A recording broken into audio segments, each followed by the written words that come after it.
Hi hello friends, welcome to my channel Kritika's lifestyle vlogs. ಎಲ್ಲರೂ ಹೇಗಿದ್ದೀರಾ? ಎಲ್ಲರೂ ಚೆನ್ನಾಗಿದ್ದೀರಾ ಅಂತ ಭಾವಿಸ್ತಾ ಬನ್ನಿ ಇವತ್ತಿನ ಬ್ಲಾಗ್ ಸ್ಟಾರ್ಟ್ ಮಾಡೋಣ. ಇವತ್ತು ನನ್ನ ದಿನಚರಿ ಮಧ್ಯಾಹ್ನವರೆಗೂ ಶೇರ್ ಮಾಡಿದ್ದೀನಿ ನಿಮ್ಮ ಜೊತೆಲಿ. ಆದರೆ ಇವಾಗ ಮಧ್ಯಾಹ್ನದ ಮೇಲೆ ನನ್ನ ಡೈಲಿ ರುಟೀನ್ ಹೆಂಗಿರುತ್ತೆ ಅಂತ ಶೇರ್ ಮಾಡ್ಕೊಳ್ತಾ ಇದ್ದೀನಿ.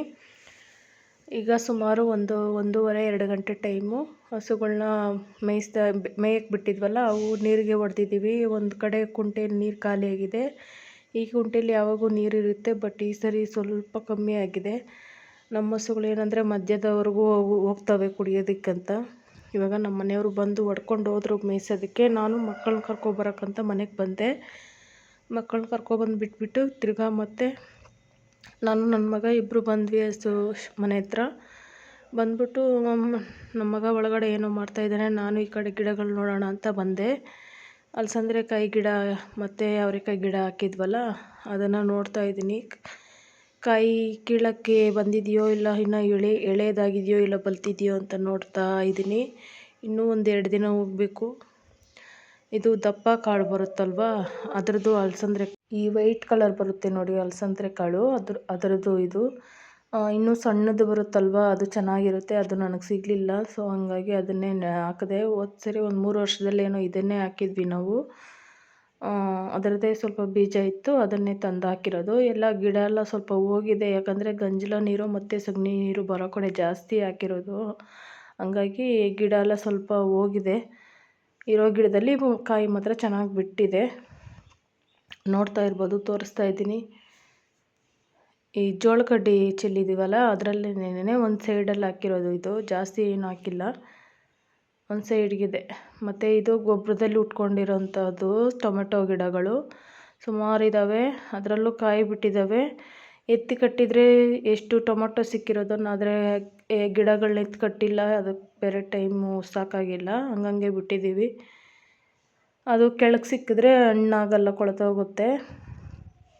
ಇವಾಗ ಅವರೆಕಾಯಿ ಗಿಡ ಎಲ್ಲರದಲ್ಲೂ, ಎಲ್ಲ ಗಿಡದಲ್ಲೂ ಹೂವು ಕಾಯಿ ತಿಂತಾಯಿದ್ದಾರೆ. ಆದರೆ ನಾವು ಇನ್ನೂ ಇವಾಗ ನಾನು ಹಾಕಿರೋ ಗಿಡದಲ್ಲಿ ಇವಾಗ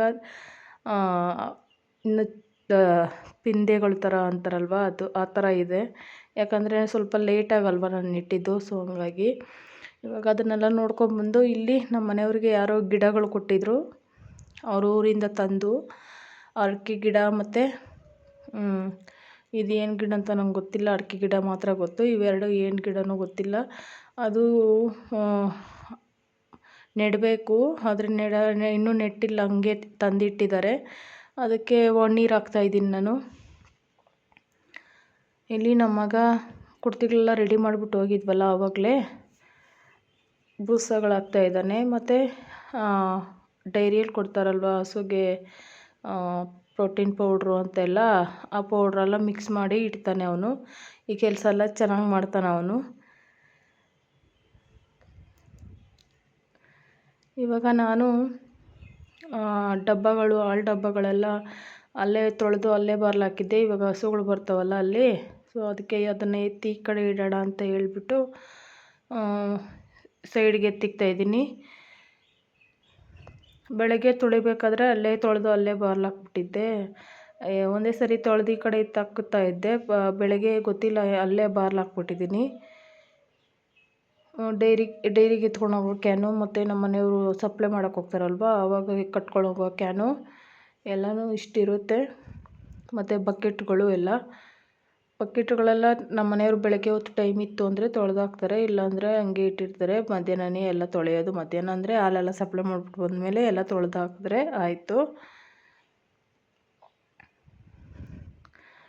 ನಮ್ಮ ಕರುಗಳೆಲ್ಲ ನೋಡ್ತಾ ಇದ್ದಾವೆ ಯಾವಾಗ ನಮಗೆ ಬೂಸ ಇಕ್ತವೆ ಅಂತ ಹೇಳಿ. ಇದು ಮುಂದೆ ಕಟ್ಟಾಕಿರೋ ಕರು ಬಂದು ಹೋರಿ. 1.5 ತಿಂಗಳು 2 ತಿಂಗಳು ಹತ್ತತ್ರ ಆಗಿದೆ ಈ ಕರುಗೆ.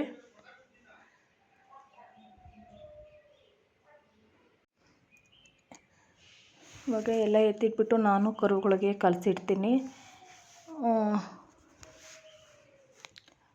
ಹಾಲು ಕೊಡ್ತೀವಿ ಕರುಗಳಿಗೆ, ಚಿಕ್ಕ ಕರುಗಳಿಗೆ. ಆದರೆ ಹಾಲು ಸಾಕಾಗಲ್ಲ, ಯಾಕಂದರೆ ಸ್ವಲ್ಪ ದೊಡ್ಡದಾಗ್ತಾ ಇದ್ದಾವಲ್ಲ, ಸೊ ಹಂಗಾಗಿ ನೋಡ್ತಾ ಇರ್ಬೋದು. ನಾನಿವಾಗ 2 ಕರುಗೆ ಒಂದೇ ಬೇಷನಲ್ಲಿ ಇಕ್ತಾ ಇರೋದು. ಅವೆರಡು ಒಂದೇ ಸರಿ ಒಂದೊಂದು ವಾರ ಅಲ್ವಾ ಹೆಚ್ಚು ಕಮ್ಮಿ, ಅವೆರಡು ಜೊತೆಲೇ ಇರ್ತವೆ. ಏನು ಕುಮ್ಮ ತಳ್ಳೋದು ಎಲ್ಲ ಏನು ಮಾಡೋದಿಲ್ಲ. ಈ ಕಡೆ ಸ್ವಲ್ಪ ದೊಡ್ಡದಿದೆಯಲ್ಲ ಅದಕ್ಕೆ ಸಪ್ರೇಟಾಗಿ ಇಕ್ತೀನಿ. ಅವೆರಡಕ್ಕೂ ಜೊತೆಲೇ ಇಕ್ಕೋದು. ನೋಡ್ತಾ ಇರ್ಬೋದು ಎಷ್ಟು ಚೆನ್ನಾಗಿ ಎರಡು ಒಂದೇ ಸರಿ ಕುಡಿತಾ ಇದ್ದಾವೆ ಅಂತ.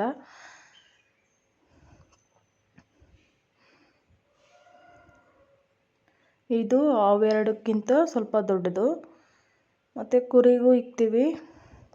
ಅದಕ್ಕೂ ಬರೀ ಬೂಸ ಮತ್ತು ಒಟ್ಟು ಕಳ್ಳೆ ಒಟ್ಟು ಅಂತ ಹೇಳ್ತಾರಲ್ವ, ಅದನ್ನು ಕಲಸಿ ಇಡೋದು.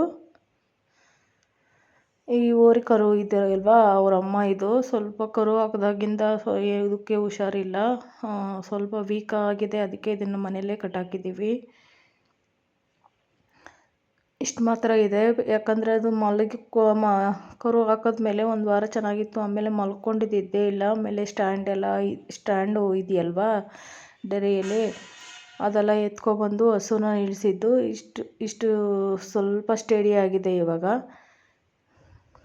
ಅದಕ್ಕೆ ಒಬ್ಬ ಹಸು ಜೊತೆಲಿ ಬಿಟ್ಟರೆ ಆಗಲ್ಲ. ಹೋಗಿ ಸುಸ್ತೇನೋ ಗೊತ್ತಿಲ್ಲ, ಹೋಗಿ ಮರಗಳ ಕೆಳಗಡೆ ಎಲ್ಲೆಲ್ಲ ನಿಂತ್ಕೊಬಿಡುತ್ತೆ. ಅದಕ್ಕೆ ಅದನ್ನು ಬಿಟ್ಟಿಲ್ಲ, ಮನೇಲಿ ಕಟ್ಟಾಕಿದ್ದೀವಿ.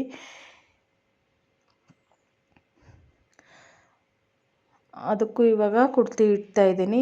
ಈ ಕಡೆ ಇರೋ ಹಸು ಬಂದು ನಿಮಗೆ ತುಂಬ ಸಲ ಹೇಳಿದ್ದೀನಿ ನಾನು, ಒಂದು ಕರು ಕಟ್ಟಾಕಿರೋದನ್ನು, ದೊಡ್ಡ ಕರು ಅವ್ರ ಅಮ್ಮನೇ ಇದು. ಇವಾಗ ಕರುನ ಬಿಟ್ಟಿದ್ದೀವಿ, ಹಸುನ ಕಟ್ಟಾಕಿದ್ದೀವಿ.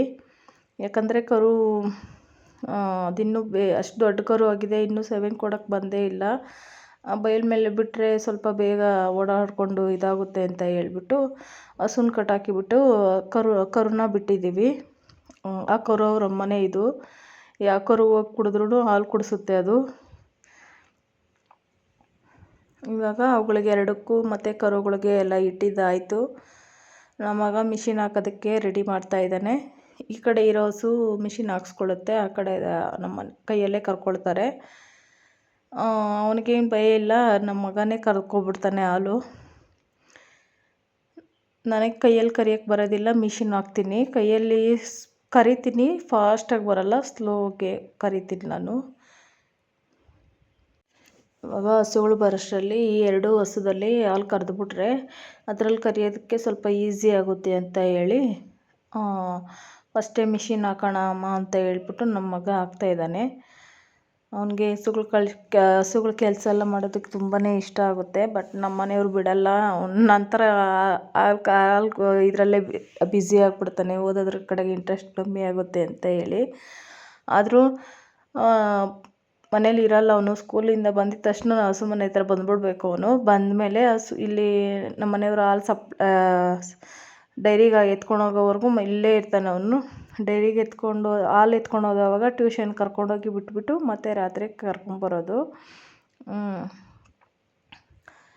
ಈಗ ಈ ಕಡೆ ಹಸುಗಳೆಲ್ಲ ಬಂದವು, ಕಟ್ಟಾಕ್ಬಿಟ್ಟು ಎಲ್ಲ ಕುಡಿತಾ ಇದ್ದಾವೆ. ಇವಾಗ ಡೈರಿಗೆ ಟೈಮ್ ಆಗುತ್ತೆ ಅಂತ ಹೇಳಿ ಒಂದಕ್ಕೆ ಮಿಷಿನ್ ಹಾಕಿದ್ದೀವಿ. ಮತ್ತು ನಮ್ಮ ಮನೆಯವರು ಮಗ ಇಬ್ಬರೂ ಹಸುಗಳೆಲ್ಲ ಹಾಲು ಕರ್ಕೋತಾರೆ. ನೋಡ್ತಾ ಇರ್ಬೋದು, ಡೈರಿಗೆ ಎತ್ಕೊಂಡು ಹೋಗೋದಕ್ಕೆ ಹಾಲು ಹಾಕ್ಕೊಳ್ತಾ ಇದ್ದೀವಿ. ಎಲ್ಲ ಹಾಲು ಡೈರಿಗೆ ಹಾಕೋದಿಲ್ಲ, ಒಂದು ಸ್ವಲ್ಪ ಹಾಕ್ಬಿಟ್ಟು ಮಿಕ್ಕಿದ್ದು ಮನೆಗಳಿಗೆ ಸಪ್ಲೈ ಮಾಡೋಕ್ಕೆ ಹೋಗ್ತಾರೆ ನಮ್ಮ ಮನೆಯವರು. ಇವಾಗ ಮಕ್ಕಳನ್ನೆಲ್ಲ ಕರ್ಕೊಂಡು ನಮ್ಮ ಮನೆಯವರು ಟ್ಯೂಷನ್ಗೆ ಬಿಟ್ಬಿಟ್ಟು ಡೈರಿಗೆ ಹಾಲು ಹಾಕ್ಬಿಟ್ಟು ಬರ್ತಾರೆ. ನಾನು ಅಷ್ಟರಲ್ಲಿ ಇಲ್ಲಿ ಜೋಳ ಕಡ್ಡಿ ಕಣ ಅಂತ ಹೇಳ್ಬಿಟ್ಟು ಕುಯ್ತಾ ಇದ್ದೀನಿ. ಜೋಳ ಕಡ್ಡಿ ಸ್ವಲ್ಪ ಒಂದು ಕಡೆ ಉದ್ದ, ಒಂದು ಕಡೆ ಚಿಕ್ಕದು ಬಂದಿರೋದು ಇದು. ಯಾಕಂದರೆ ಮಣ್ಣು ಹೊಸ್ದಾಗಿ ಒಡೆಸಿದ್ದು, ಅದರಲ್ಲಿ ಏನೂ ಸಾರ ಸಿಕ್ಕಲಿಲ್ಲ. ನಮ್ಮ ಮನೆಯವರು ಹೊಸ ಮಣ್ಣು ಲೂಸ್ ಆಗಿರುತ್ತೆ, ಚೆನ್ನಾಗಿ ಬಂದುಬಿಡುತ್ತೆ, ಉದ್ದ ಜಾಸ್ತಿ ಬೆಳೆದ್ರೆ ಬಿದ್ದೋಗುತ್ತೆ ಅಂತ ಹೇಳಿ ಗೊಬ್ಬರ ಏನೂ ಹಾಕಿದ್ದಿಲ್ಲ. ಆಮೇಲೆ ಅಲ್ಲಲ್ಲಿ ನಾವು ಕಸ ಹಾಕಿದ್ವಲ್ಲ, ಅಲ್ಲಿ ಮಾತ್ರ ಸ್ವಲ್ಪ ಉದ್ದ ಬೆಳೆದಿದೆ. ಏನು ಇಲ್ದಿರೋ ಜಾಗದಲ್ಲಿ ಇಷ್ಟಿಷ್ಟೇ ಇತ್ತು. ಇನ್ನೊಂದು ಸರಿ ಹಾಕ್ದವಾಗ ಚೆನ್ನಾಗಿ ಗೊಬ್ಬರ ಎಲ್ಲ ಹಾಕಿ ಆಮೇಲೆ ಹಾಕೋಣ ಅಂತ ಹೇಳಿ ಇರೋದನ್ನು ಕೊಯ್ದು ಹಾಕ್ತಾ ಇರೋದು. ಆಗೋಯ್ತು, ಇನ್ನು ಸ್ವಲ್ಪ ಇದೆ.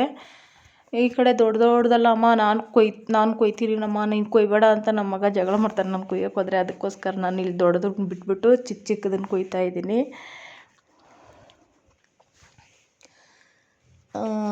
ಒಂದು ಸಗಣಿ ಗೊಬ್ಬರ ಅಲ್ಲೆಲ್ಲ ಹಾಕಿದ್ದೀವಲ್ಲ, ಅಲ್ಲೆಲ್ಲ ಚೆನ್ನಾಗಿ ಬಂದಿದೆ. ಮತ್ತು ಜೋಳ ಕೂಡ ಬಿಟ್ಟಿತ್ತು. ನಮ್ಮ ಮಗಗೆ ಈ ಜೋಳ ಅಂದರೆ ತುಂಬಾ ಇಷ್ಟ, ಸ್ವೀಟ್ ಕಾರ್ನ್ಗಿಂತ. ಒಂದೊಂದು ಸರಿ ಬೇಯಿಸ್ಕೊಟ್ಟಿದ್ದೆ ನಾನು. ನಮ್ಮ ಜಿಮಿ ಇದು, ನಾವು ಎಲ್ಲಿರ್ತೀವೋ ಅಲ್ಲೇ ಇರುತ್ತೆ ಇದು. ಅದಕ್ಕೆ ಕಾಲು ಒಂದು ಕುಂಟು ಯಾರೋ ಚಿಕ್ಕ ಮರಿದಲ್ಲಿ ಯಾರೋ ಗಾಡಿ ಹತ್ಸ್ಕೊಂಡು ಹೋಗ್ಬಿಟ್ಟಿದ್ದು. ಆವಾಗ ತಂದು ಮನೆ ಹತ್ರ ನಮ್ಮ ಮನೆ ಹತ್ರ ಈ ಓಲಿನಿ ಸ್ಪ್ರೇ ಮತ್ತು ಆಯಿಂಟ್ಮೆಂಟ್ ಬರುತ್ತಲ್ವ, ಅದನ್ನೇ ಹಾಕಿ ಮೇಲ್ ಮಾಡಿದ್ದು. ಆವಾಗಿಂದ ಇದು ಎಲ್ಲೂ ಹೋಗಲಿಲ್ಲ, ನಮ್ಮ ಮನೆ ಹತ್ರನೇ ಇದ್ದುಬಿಡ್ತು. ಹಸುಗಳ ಹತ್ರನೇ ಇರುತ್ತೆ. ಹಸುಗಳು ಮೇಯಕ್ಕೆ ಬಿಟ್ಟವಾಗ ಜೊತೆಲೇ ಹೋಗುತ್ತೆ, ಮತ್ತು ಹಸುಗಳು ಬಂದಾಗ ಜೊತೆಲೇ ಬರುತ್ತೆ. ನಮ್ಮ ಮನೆ ಹತ್ರ ಬಿಟ್ಟು ಎಲ್ಲೂ ಹೋಗೋದಿಲ್ಲ, ಇಲ್ಲೇ ಇರುತ್ತೆ. ಬೇರೆ ನಾಯಿಗಳನ್ನೆಲ್ಲ ಸೇರಿಸೋದಿಲ್ಲ ಅದು. ಇವಾಗ ನಾನಿಲ್ಲಿ ಜೋಳಕಡ್ಡಿ ಕೊಯ್ತಾ ಇದ್ದೀನಿ ಅಂತ ಹೇಳ್ಬಿಟ್ಟು ಇಲ್ಲೇ ರೌಂಡ್ ಆಗ್ತಾಯಿದೆ. ಇವತ್ತಿನ ವಿಡಿಯೋ ಇಷ್ಟೇ.